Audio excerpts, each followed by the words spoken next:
我问瑶池金母很多事情，他也是蛮那个的。我说你们法会之前，大家也知道，我咳嗽很厉害，咳，而且咳起来很恐怖的。我在餐厅每一天吃饭都咳。我说怎么办啊？法会到了哎，我还咳给大家看吗？咳给大家看很不好意思哎。那说法一面说一面咳，那有什么意思呢？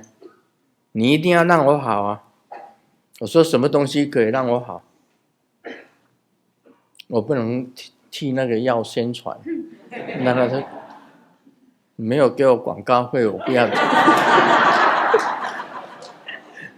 他说，他叫我说，晚上睡觉的时候，你含在嘴里面，然后你去睡，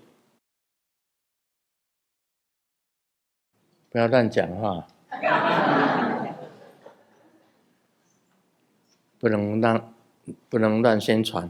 有些人可以，有些人不可以的，也不是说一逼一窘不是说我讲这个药出来，大家吃了统统都好，那要医生干什么？有些人会好，有些人不会好。然后他叫我说，你含在瑶池金母说你含在那个舌头这里，那你去睡，不要吞下去。3个晚上，他就把我咳嗽拿掉。